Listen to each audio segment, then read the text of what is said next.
Friends, in this video for I Thought Wealth, I'm going to talk to you about gold ETFs. What's going on? If you look at gold ETFs over the last several years, we had only 3 years, 2013, 14 and 15, when redemptions happened on a global aggregate level. The rest of the years, right through last decade, buying happened.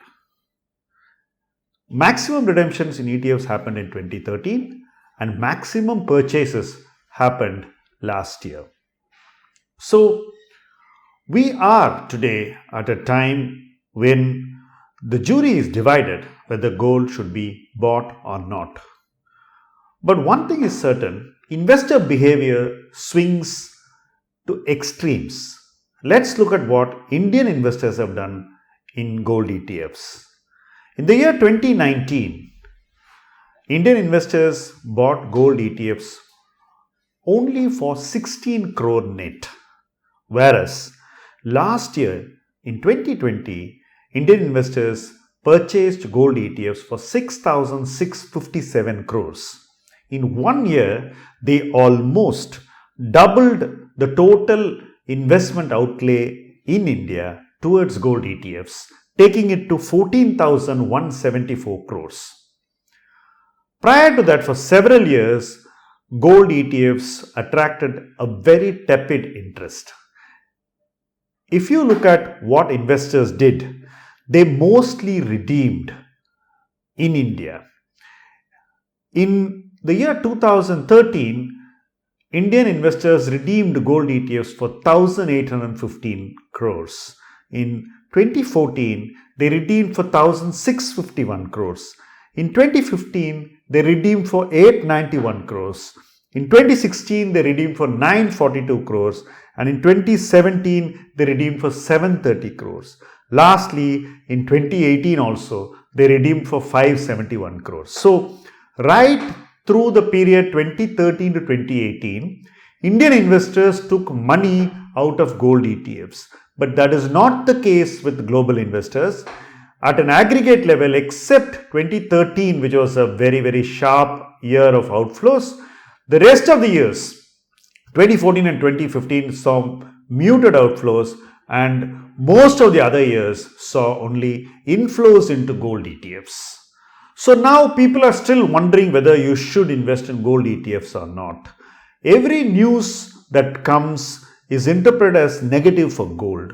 For example, the launch or the discovery of a vaccine saw gold prices soften significantly. Similarly, a surge in Bitcoin is also seen as negative for gold. But one thing is certain, global production is not going to increase. On the other hand, countries like Russia are forcing their central banks to buy more gold. It is possible that other countries which don't share the best of relations with the US will ask their central banks to buy more gold.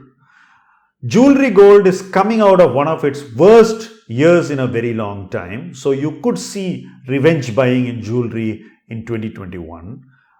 And without supply increasing, it is very much possible that gold could turn out to be an unexpectedly positive asset class in the near future. That is something that we can't predict, but as an investor, it makes sense to prepare. And in that, I'm going to share some of my past experiences in the last cycle.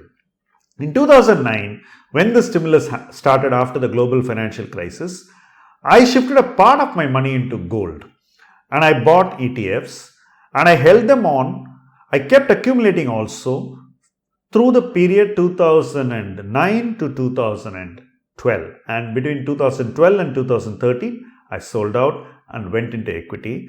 It was an extremely profitable investment.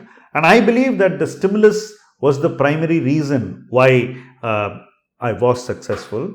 Now with one stimulus behind us and another stimulus ahead of us, I believe that the circumstances seem to provide enough parallels to at least have a reasonable exposure to gold and to believe in that asset class through this difficult phase.